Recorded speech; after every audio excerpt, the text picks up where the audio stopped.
I just encourage anyone, especially, we have people right here in our own circle of family members that they don't have their mother physical in their life at all. That have passed away, and even our cousin, his mom was murdered. She's not had that. So it's certain things that I just believe God instills in us as women. We just have it, and it's up to us to utilize what we have internally. That just that thing that we know, okay, we had to have gotten this from our moms, or just run with like a superpower. Yeah. It's like an imaginary thing for me, but I just always utilize that. My mom would have if she could have. Or my mom, I think she would have made this decision if she was in this predicament. So things like that, I just run with that. And it does feel like, as a child, it feels like death of a parent when your parent is removed. I actually talked about that this morning to a friend of mine, about you go through life feeling almost like abandonment, but it's not their fault. My mom was sick. She did not choose to be sick and leave her family. But it has taken years for me to realize this was not her choice. You have what you were supposed to have. God gave you exactly what you needed to be equipped to be who you are today. Run with that thing and don't look back. So it's like, just got to utilize what you have. Even if you didn't have your mom, you just got to imagine it. Imagine what could have been. Imagine what she would have done, and just go with it. Dina? Javon, you have the most optimistic. I love your outlook on everything. You see the good in all things, and I so adore that about you. Because you have really have not, I could not have imagined a life without Laverne, even though she's probably like, really? Is that really? Yeah, really. And so at this time, I would like to, thank my mom. I don't say it enough. I do love you. I value you. And I treasure all the things that you have poured into me all of these years. Yeah. When I wanted to hear about it, and even when I didn't. That's right. I really appreciate you, and I thank you from the bottom of my heart. I love you, Mama. All right. Javon, and you show this to Teresa Lee. Yeah, I say the same. I'm not all emotional and stuff like Dina. My gosh, she took me right back to her Farrah Fawcett. But I would say just as quick and clean, my mama, I'll speak as if she's watching. Mom, I love you, and you my girl for life, period. Yeah. that Javon is off. Talking about some Farrah Fawcett. She is Farrah Fawcett. You see her flipping the bangs. Yeah, Dina is pink. Dina is pink. Pink may be your favorite color, but Dina is just pink. I think me and you might be a little hard compared to Dina. and glam all day. Yes. Well, listen, I want to thank you all for sharing about your mothers with us. And even though, like I said, we are Black 365, so I don't just celebrate Blackness and Black History Month. We're Women 365, 24/7. And we have mothers, and I'm thankful for your mothers for bringing both of you here. And I just want to say to my mom, Miss Thomasine Pleasant Ross Jones, I love you. I like you. We're more friends now than ever, and I just want to appreciate you for living your life open and upfront, so I could see it. The things that I've learned from you, I will never forget, and I have used, and I will continue to use for people. And the things that maybe I did not like, you still allowed me to see that you were a people too. You were a woman and are a woman. The dreams you gave up for me and my siblings and my dad, what you gave up for us, I just prayed. I'm going to cry. I don't care that God will give those things back to you in some way, shape, or form, even if it's just through my life. But I love you, and I just want to say thanks, Mom. And I think that's what we're trying to show. Oh my God. Let me get some tissue for you. Oh my God. Take it. Devon, you stink. No, I love that, y'all. That's just a blessing for real. It's just a blessing. Let me go ahead and wipe something too. Devon, take this.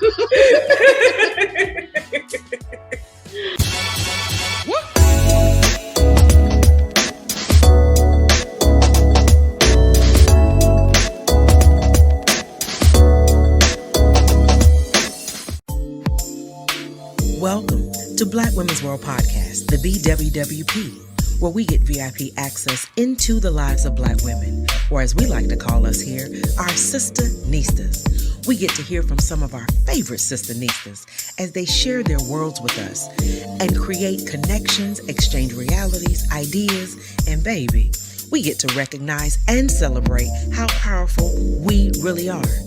Our sisterhood here is real, filled with peace, wisdom, hope, love, light, and laughter. You know, the kind you can feel, the kind of encouragement that confirms we can do anything because we have, and the kind of inspiration that proves we can be even greater. This is our world, where if you ain't a Black woman, you may want to be one, or definitely get to know one. It's a Black women's world, and we welcome our sister Nista lovers too. Welcome to our queendom. I'm your self-discovery companion, your professional peacemaker, and I'm your host, TracyMac. Come on in and relax and sit with me for just a little while. Peace.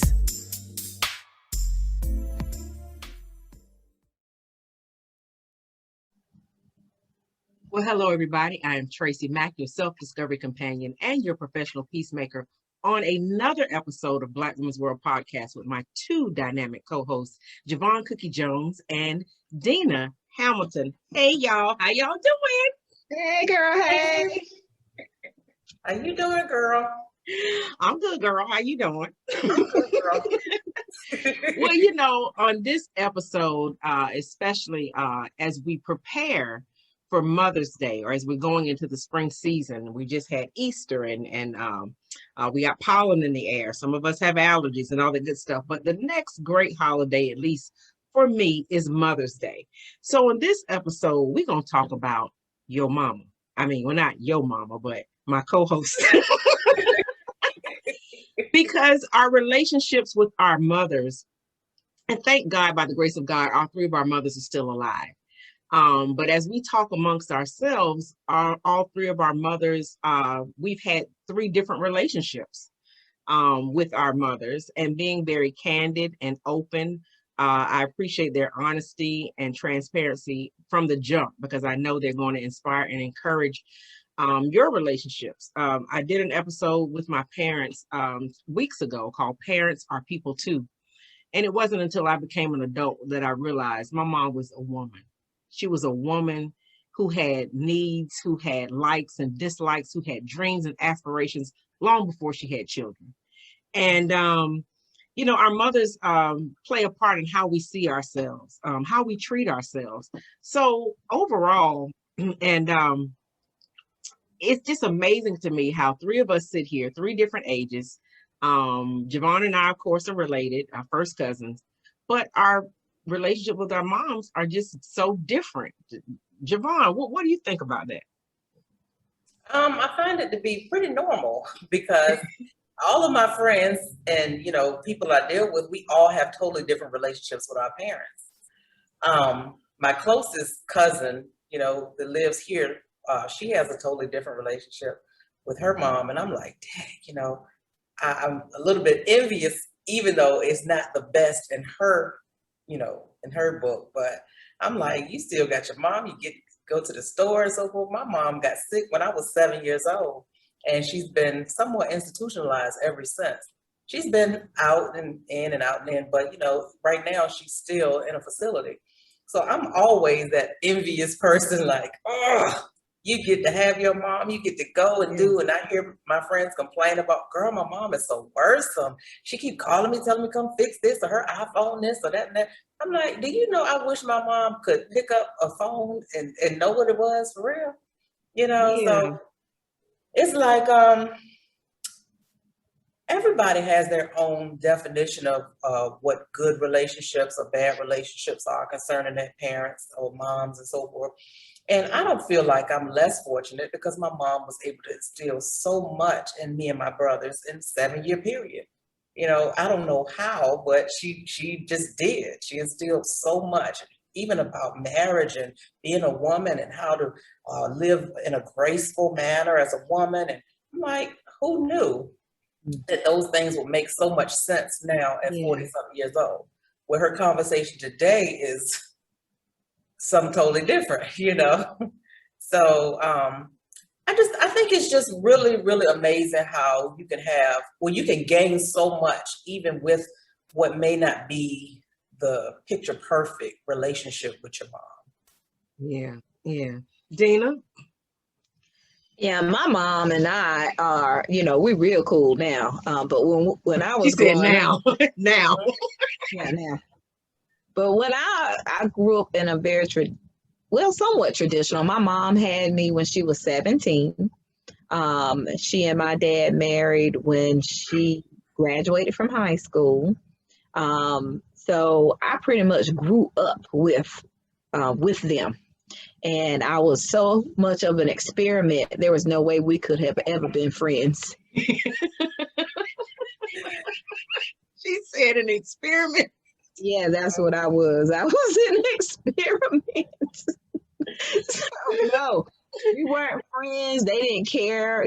She definitely didn't care nothing about what I thought. It was a do my way or the highway type of relationship.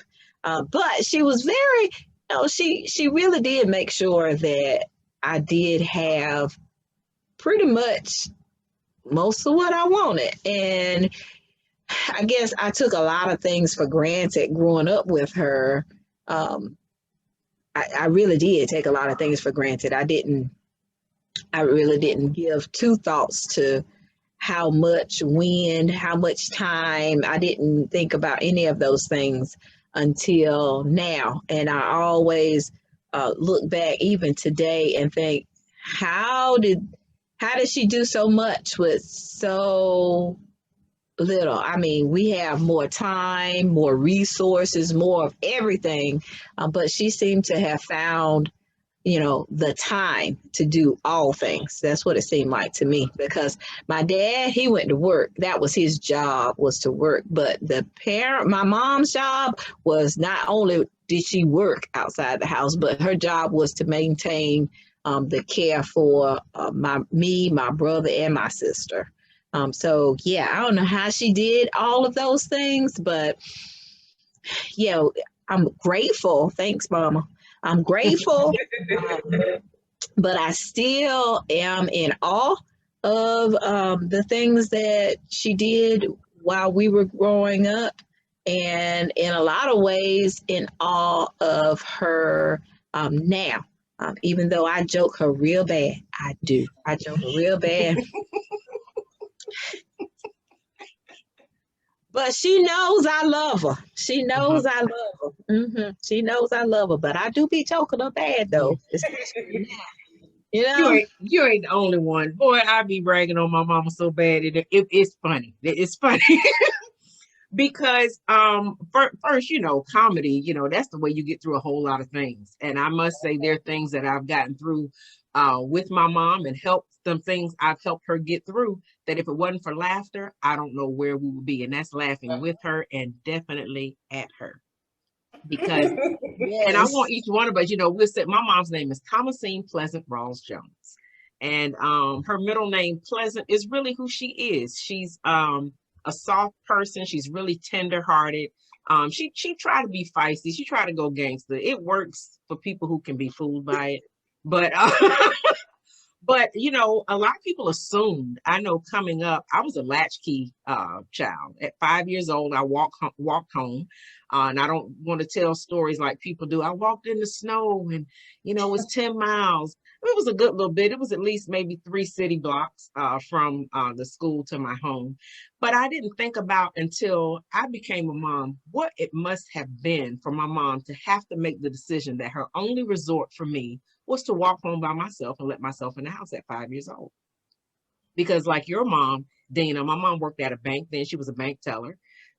She and my dad weren't pastoring at the time, but she was involved in community service and work and had to maintain the home too. You know, we were a military family. So my mom didn't really do soul food cooking. You know, we had hamburger helper and casseroles, you know, that whole military life. And then you learn other dishes and other foods from people because you're influenced by people who are from other countries and other cities and states. So a potluck, or even at church in the fellowship hall, you know, you learn. But you know, people will assume a lot of things. But my mom would tell people that I basically raised myself because it was like her and my dad were very instructional, but they were very deliberate, and they were those one-timers. I'm gonna show you one time. I'm gonna show you how to do it, and this is the way you do it, no questions asked. And so I learned. So my mom was very polished. She was a very sophisticated lady and dressed well and always smelled good. And so I always say my mom taught me how to be a woman and how to have class. My dad was instrumental in giving me knowledge and discipline and all that kind of stuff. But my mom, she was instrumental in teaching me how hygiene and how to be a woman, how to do my hair. She would show me, and then you got it. You know, your nails, you know, and I thank God for that. Those things that I don't take for granted that a lot of people never had and don't have. But I just really thank God for that. And then the other women, like I said, my mom did not, she wasn't a soul food cooking, but I can cook. And a lot of people don't like to brag. I can cook, but I learned that from other women. And I want to get into maybe other women who were influential like mothers in our lives. But what's some of the things y'all remember getting directly from your mom? Well, my mom, like your mom, she has always loved clothes. Say your mama's name. My mother is Claudia Laverne Prince Cofield, and she goes by all four of those names. All four.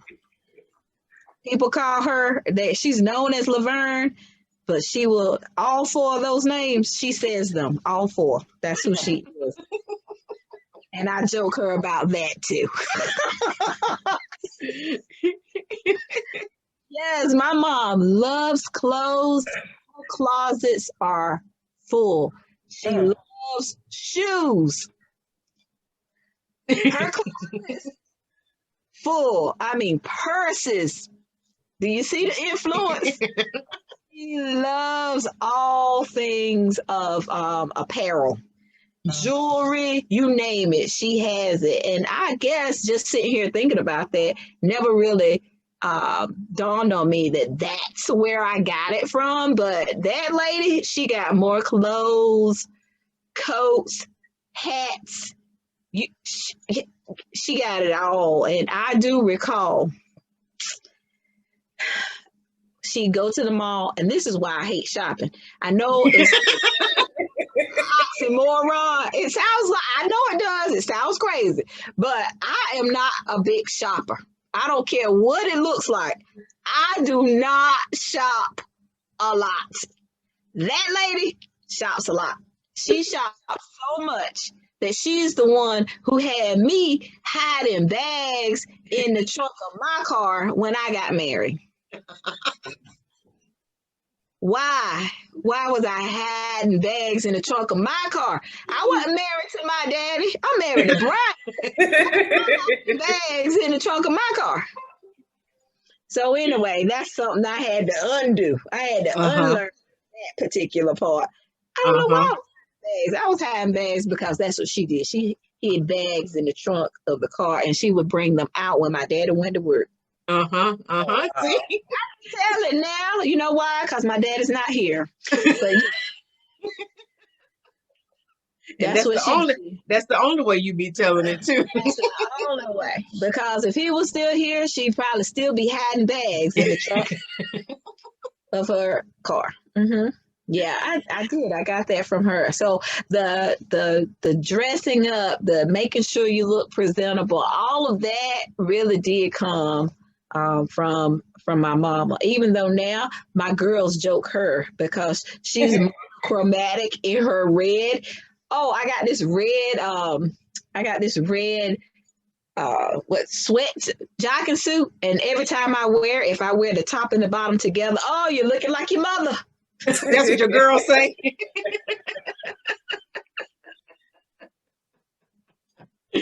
Wow.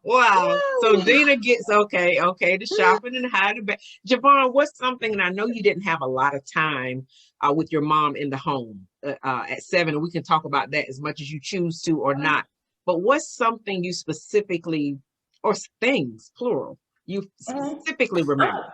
I'm with you all too, as far as the daintiness and the just being girly. I did have that. My mom taught me from a very young age of just how to always be presentable. Never allow your husband to see you look a certain way. And she would always stress that, your daddy's on his way home. Let me go ahead and get my dress on. And the little shirts that she had with the little ties, she would always droop it a little bit to show a little bit of cleavage, and put a little perfume. She ain't been nowhere all day long. And sprucing up because he was about to get off work, 3:30. And she was like, I'm going to be right when he comes home. So just watching her doing that, I carry myself like that to this day. Certain things no one will ever see, and not in a bad way, just always want to be ready. But more so than anything, my mom, she gave me something that is priceless. She gave me spirituality. She taught me who God is and the importance of having a relationship with God and what God is to me, and the importance of serving what we serve as Jesus Christ. And in 7 years' time, I don't know of anybody that can drill the entire Bible into children.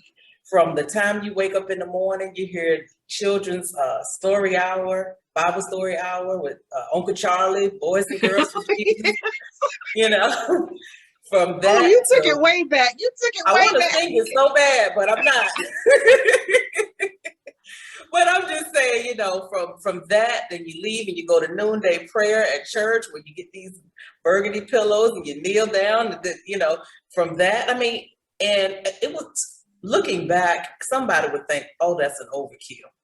But that's what she needed, and that's what we needed as children for our structure. I'm gonna speak for myself, but I needed that for my structure.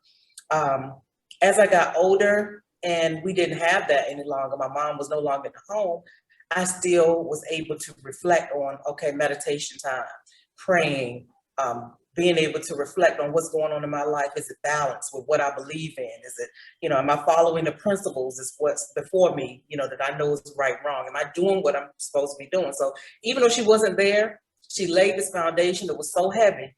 And scriptures, oh my God, we used to have to memorize scriptures, and a hymn book. Being that she was a pianist, she would play hymns, make us learn all 4 verses of songs nobody else knew.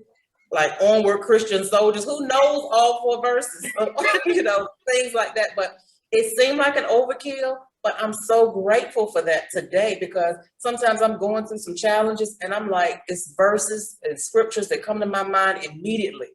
And I'm like, oh my God, thank you, Lord, for my mama. Thank you, Lord, for her being able to have that level of influence in my life. Because to me, that's the most important, you know. Because with that, everything else falls right into place. That stuff, you're going to be clean. That stuff, you're going to use wisdom. If you know that stuff, you're going to still move forward and do what you're supposed to do. So I'm just grateful for those 7 years. And even now, my mom is not in the best place, but she still reflects back onto only thing she knows, which is scripture. Before I hang up the phone with her every single day, and everybody that knows my mom talks to my mom, they know before she hangs that phone up, even if you have to hurry up and get out the house because it's a fire, she's going to say, wait a minute. God has not given us a spirit of fear, but a power of love and sound mind. Okay, daughter, goodbye. Click up.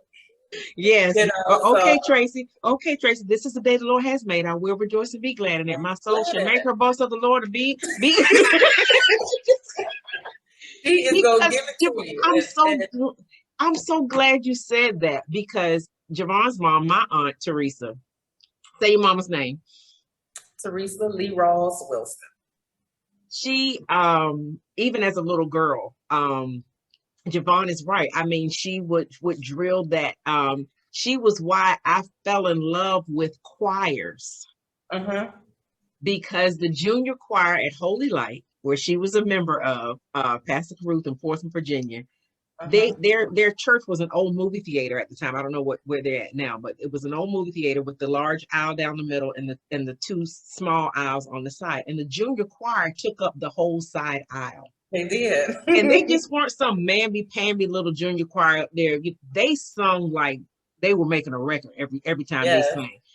And when they marched in, and I would sing the song, but come let's stroll down Blessed Boulevard. I'll never forget it. I wanted to be in that choir so bad, but it was because Javon's mom, my parents were going to church, but the churches, it was that music. It just took me in.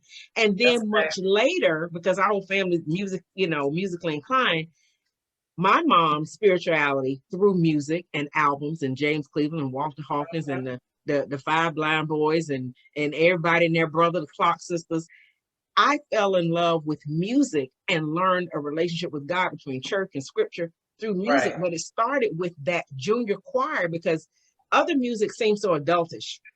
And if it had not been for my Aunt Teresa, Javon's mom, taking me to church, and then later on to Bible school when I would go to Portsmouth in the summertime to vacation Bible school, it was that. And even then, I remember, even though her mom, it was 7 years old when she went away to be institutionalized, Javon's mom taught me how to make pancakes. She was, how sometimes back in the day, older women wanted to keep you out of the kitchen when you were little. But she let me come in the kitchen and stand on the chair and make homemade pancakes and fry them and everything. And I never forget that about my aunt. And her sense of humor still now, even though, mentally with schizophrenia and bipolar disorder and other diagnoses she's had since being hospitalized. But she still had that sense of humor now. Will laugh at you now. You say something off the phone. But I just got excited when you said that because that was someone who was an aunt, but she wasn't my mom, who influenced my life to forever. Yes. Because right now, you turn on some music, especially some choir music. I like R&B, but that gospel, you get a good choir, baby, you ain't done nothing right until you get a good choir going. But that just met me when you said that. And that whole spirituality, that music was the gateway to my real relationship with God and still remains that bedrock. Yeah, I'm with you all that, Tracy. And, those things for me were just, it's like I said, it's priceless because even though I did not have the shopping trips and the mother-daughter outings and meeting up with other friends with, with daughters and things like that, I still look at my friends, I'm like, I can't stand y'all, but it's not really envy at all. It's just like, I always thought I would have a daughter one day to be able to do that and be that, but God was like, you don't need no girls. You need these boys because I need an entourage for my daily routine, and a girl wouldn't have my boys serve me like I'm like the queen for real. And they do it naturally. I didn't tell them to do it. A girl would not have had it. Like, Mom, get out of my face with all of this. So I just thank God for my mom, period, for instilling so much in me. Like I said, even now with her being in the state that she is in, she still gives me so many nuggets that I'm like, I don't even really know if she's conscious of what she's saying, but I grab hold to it. Sometimes I write it down because I'm like, I don't know what this is for. Some phone messages. I never knew anybody to leave a 3-minute phone message. And some of them I save, some of them I just say, I got to create some space on my phone. But it's so much that I can still pull from her, even in the state that she's in. Wow. So I'm appreciative of that, the whole spiritual aspect. That's awesome. So when we think about those things that we got, and I know, Dina, not to assume, but I know your parents taught you right and raised you in the fear and the admonition of God. Look, they did the best they could. No, my parents, they were really young when they had me. So I grew up in the church because that's really where they met. The families, we went to a family church, and that's how they met, was at church. So yeah, I grew up to church and I went to church, but my mom, she really did not form she was in the choirs and all of that kind of stuff, all of that. But it wasn't until later in life that she heard the call of God and accepted it. In fact, I was pregnant with my second, with Sydney, when she actually had her initial sermon. In fact, she went out on maternity leave with me and didn't go back to work. She didn't stay home with me, but she went on maternity leave with me. See, that's one of them other jokesters. Okay. Yes. So yeah, she actually she did that, and she went back to went to school, got her master's in divinity, and she's been preaching the word ever since. So that's that was her journey. I don't know if I would have. I barely made it through the house with them without being a preacher's kid, but I don't know if I could have made it as a PK, because I was something else. I don't know if I did. That's what they say. They say most of the PKs are something else, but I was not. I don't know if I could have made it. That it's rough. It's rough when you're a PK, and don't be a BK. It can be rough because of the expectations. Now they say, like y'all just said, preachers' kids are the worst ones on the block. I know two who lived up to it. I ain't calling no names, but y'all right. I think I did an overkill in my life trying not to fit that stereotype, even though it was still within the lines of my personality and the responsibilities I had. I feel, every time I say it, I feel like the mom on Everybody Hates Chris. When I was in high school, I had 2 jobs. So I didn't really have time to get into a whole lot of trouble.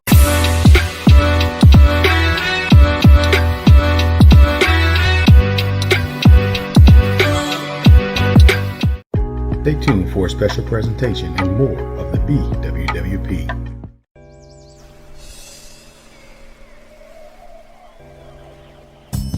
Miss Thomasine Pleasant Ross Jones, you know I love you in some way, shape, or form, even if it's just through my life. But I love you, and I just want to say thanks, Mom. I could not have imagined a life without Laverne. So at this time, I would like to, thank my mom. I don't say it enough. I do love you. I love you, Mama. Mom, I love you, and you're my girl for life, period.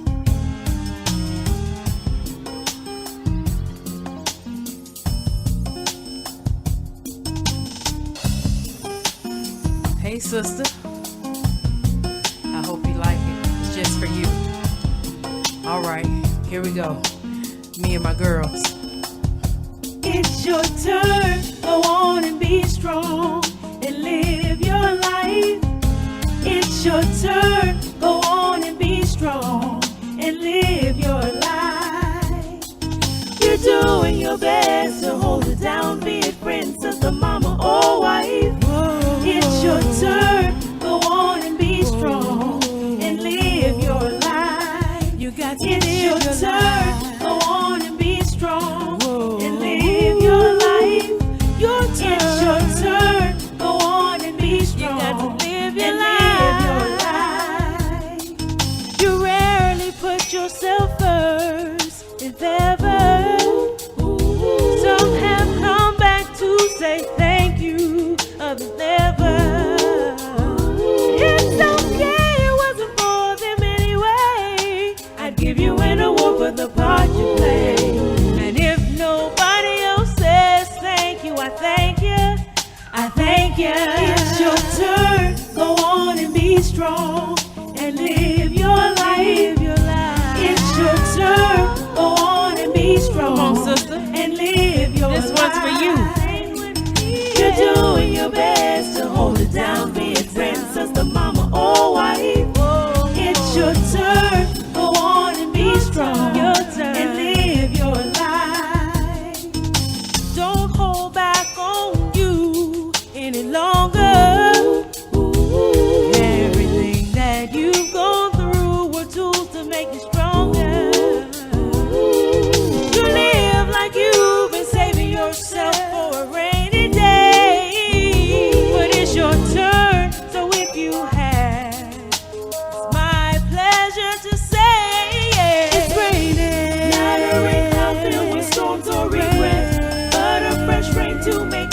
rolls fresh. I let you in on a secret, you're still teaching me. It's raining. I'm watching how you will handle your rain. So when it's my turn, then I won't refrain. God gave you this life to live more abundantly. It's raining. Not a rain cloud filled with storms or regrets, but a fresh rain to make your old dreams fresh. I let you in on a secret, you're still teaching me. It's raining. I'm watching how you will handle your rain. So when it's my turn, then I won't refrain.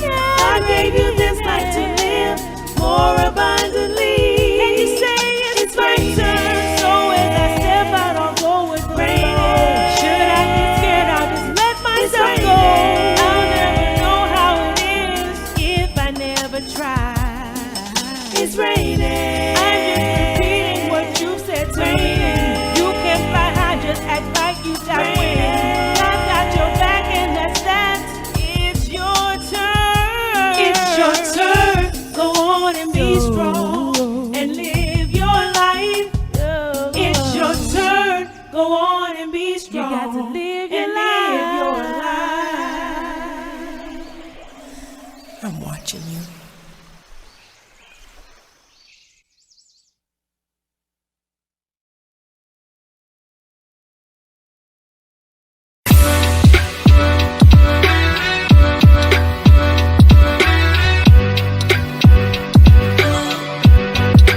But I saw my mom in this light as this woman who had everything together. Like I said, she was always dressed to the nines, hair always done. And that was a part of who she was. She wasn't putting on. That was just a part of who she was. There were also some things I saw about my mom that are so not like me. I loved my parents who are now divorced, but while they were married, they had a good marriage. They weren't mean or angry to each other, even in their decision to divorce. And so when I was coming up, my dad took such good care of my mom. She did not want for anything. She did not want for anything. I mean, before, years ago, you go back to the early 70s, my dad was an alcoholic, but once Jesus got a hold to him, he straightened up, but started flying right. And I'm telling you, my mom did not want for anything. But what I did not like about their relationship, and many relationships I saw in the church, so church folks don't get mad because I won't even care, but I did not like the representations I was seeing of what submission looked like. That a woman has to go out and work too and come home and still have to cook and clean and do everything, and still have to maintain, and then got to ask for permission for certain things. And I'm like, okay, well, wait a minute. I didn't like something about it. So I said I was never going to get married, because I knew that I didn't have my mom's temperament. She enjoyed it. Her and my dad, they grew very well together with their roles of submission and not. But I knew that my temperament and the call on my life, not necessarily the call to ministry, wasn't going to jive with that. And I didn't want to make hell on earth for no man. I didn't want it. But it wasn't until later until I found out that every relationship was not that. Now I believe there's times of submitting one to another, and I'm not just, what's the word? I ain't just trying to buck nobody's system, but I just could not fit with that. So from my mom, I did not like, the lack of choices she gave herself. Does that make sense? Yep. Is that good wording? I don't know. I don't know. But it's like my mama hiding the bags. She worked. Yeah. Why does she need to hide, bags in her car? She had a job. She worked. So why did I feel like I had to do that too? I got it from my mama. Right. And then the assumption that if you're not a woman who's extremely submissive, or in the translated biblical sense of what the church as a whole thinks submission is, that if you're not that, then your husband, as we used to say, is a jellyback. And that is so far from the truth to this man I'm married to. But that's one thing I did not get from my mom, or that I disliked about what I saw. She was cool with it, but I was like, nah, I can't. And me, on my end, is like, my mom had her bachelor's in music education. She played piano, and she majored in flute.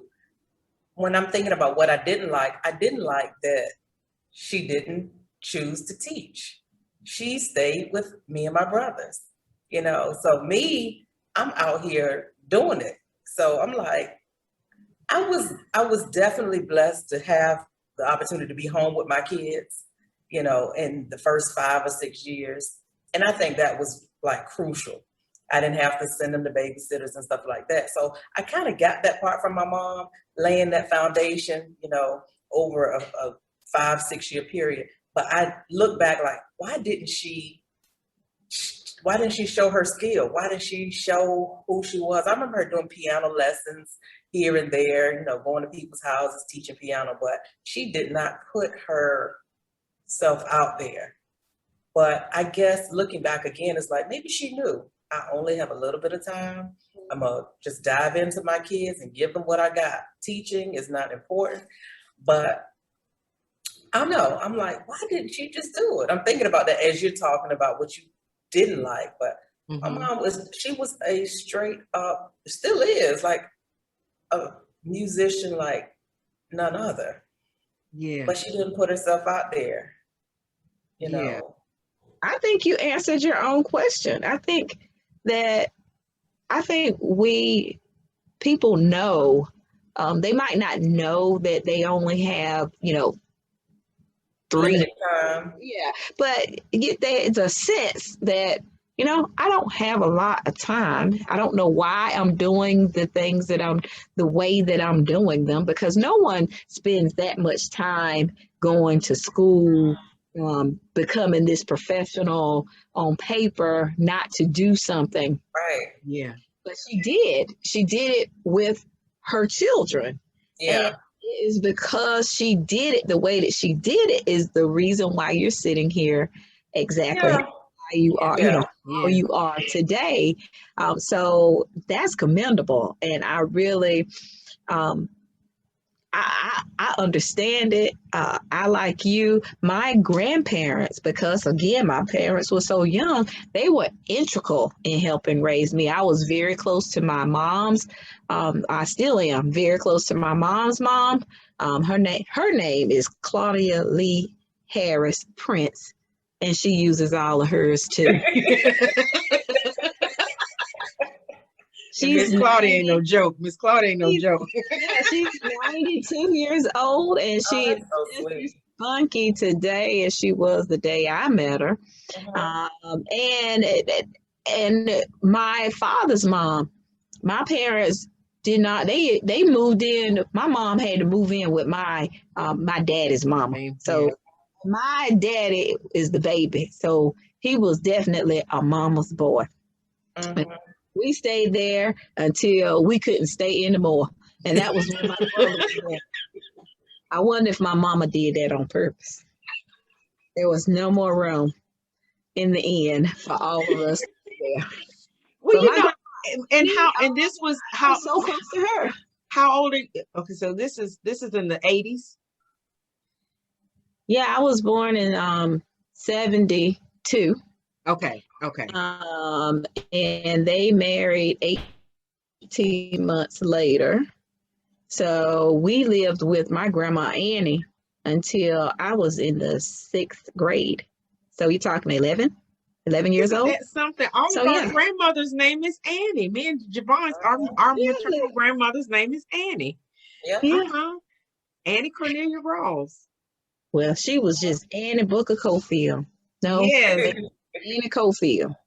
And you know what? When you said live with, the reason why I asked, because that was something I know they did back in the 60s. Because I'm almost certain that all of my grandmother's daughters, when they first had their children, at some point lived back with my grandparents. At some point, them and or their children lived with my grandparents. And that village, I don't know if it exists like that anymore, where you could come back home or, bring your children and your husband. I'm not going to encourage it. No.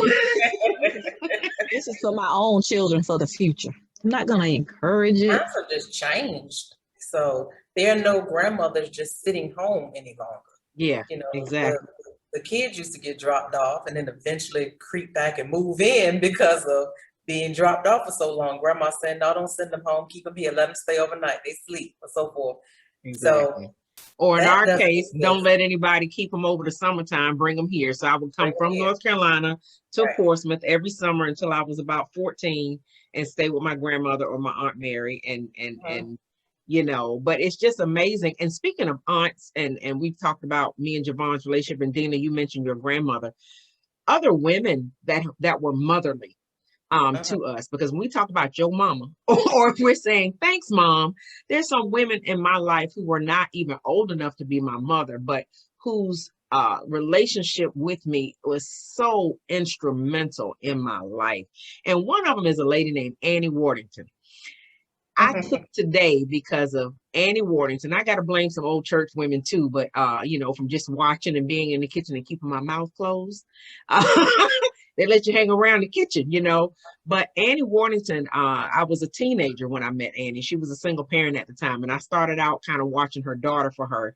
But if it wasn't for Annie, I wouldn't know how to cook the way I cook, because I did not get that from my mom. Like I said, it was hamburger helper, some stuff, you know, she could cook potato salad, you know, some things like that. But I mean, that deep down Southern cooking was Annie. She was so influential in my life, and listening to me as a teenager when my parents were off doing church things, and I needed somebody to hang out with, because my siblings, they wasn't studying me. But Annie was there. She was the first person to let me use her car when I got my driver's license. I would take her car and go down to the beach at night by myself.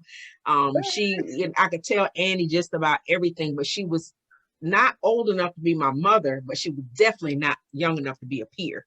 And so her influence in my life was motherly and friend at the same time.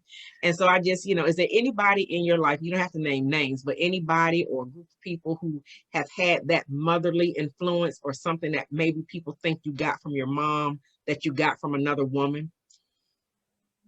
With me, it will most likely be, it's like a combination. I have a combination with your mom, my aunt. We call her Teeny, my aunt Teeny. She was That's very, my mom.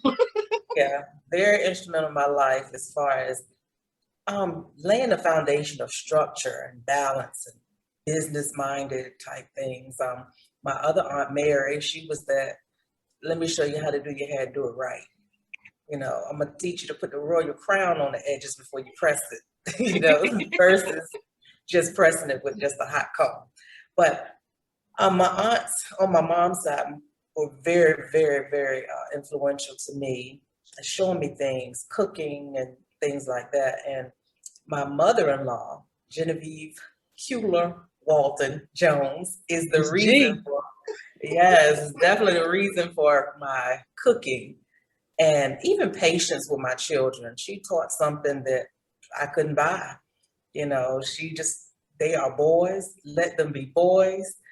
Do not fuss about every single thing, let it go. If it's not killing them or killing you, let it go. So she was definitely very, very instrumental in as far as teaching me just how to be a more balanced mom, and showing me recipes that just don't exist in life anymore. You know, so Wow. that's who's the kicker for me.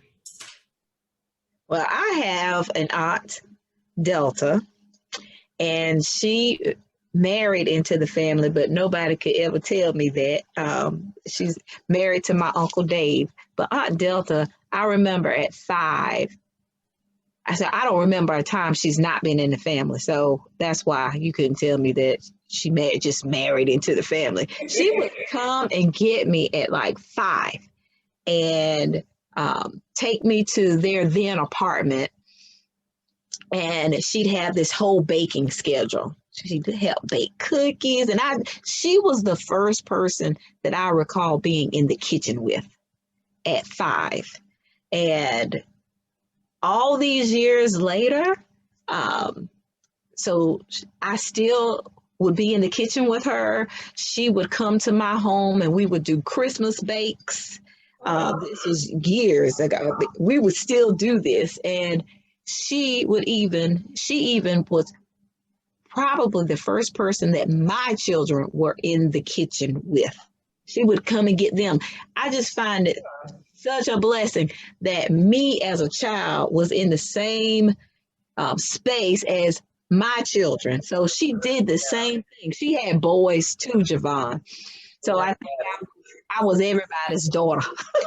So, but it was so much fun. Even to this day, we still call and talk about, what are you planting? You know, are you doing this green, or are you doing this particular flavor of, So she, as far as that cooking thing, she was the first person. Now, the first person I called when I got grown and met my husband, and that I didn't know was going to be my husband at the time, I wanted some turkey necks because I had a country boy. I was like, oh, he's from North Carolina. I know what I called Claudia on that one. At the time, you still had long distance rates. I didn't even care. I was on the phone. Just tell me what to do with these turkey necks. Oh my God. Yeah, she was good. Even I remember, this is the reason why I have weight issues, is because everybody fed me. So I remember as a child, my grandma Annie. See, I didn't go to daycare either. My grandma's between the two houses, and my grandma Claudia, she worked, but my granddaddy Jesse, he was out. He was retired. So between my granddaddy and my grandma Annie, they kept me during the day, right? So when I would get off the bus, my grandma would have fried donuts waiting for me. Waiting That's for the life. That's the life. Goodness. When I got home from school, it was some kind of something, that was made by somebody's hands waiting for me when I got off. Now, Javon, now I know how you feel when you said you ain't envious, but it's like, dang.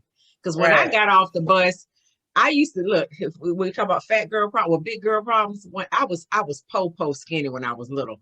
But when I got home walking from school with that key around my neck, I would go in, and if there was not a snack on the countertop, some days I would take that key off and go put it in a little bowl and leave back out and lock the door and go to the neighbor's house and tell my mama that she forgot to leave. I forgot my key. Oh God. And I would walk way around to a lady, Miss Pat Flowers. I would walk around to Miss Pat's house and just sit there until my mama came home and get snacks from Miss Pat. But it had to do with that snack. If she didn't have a snack on that countertop and I think I could get away with it, I would just go and close the door.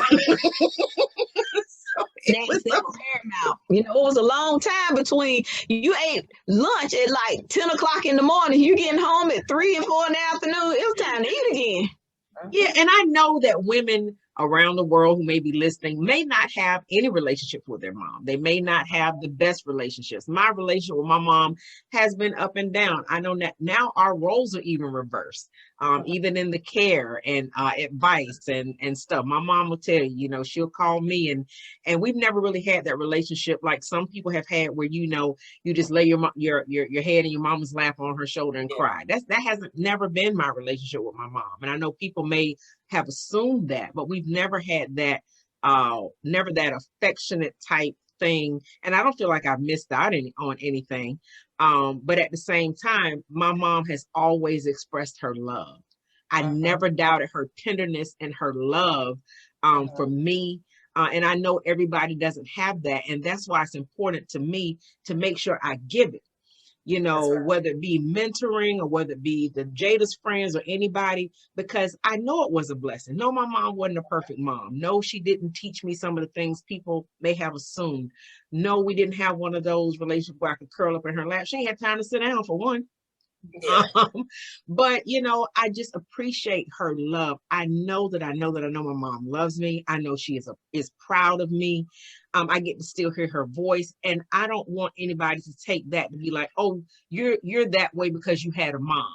There were so many things in there that we didn't have. All three of us sitting here talking that we've gained from people. And that's one thing I hope this podcast does is if you didn't have it growing up, or if you didn't have it, even as an adult, that something we say can impart some type of, motherly love or something to let you know you're not out here by yourself. Javon has a story and a half. She could tell a whole bunch of stories about what it's like not to have a mom, or for your mom to be there and not be there. Dina has expressed her father's not here. He passed away.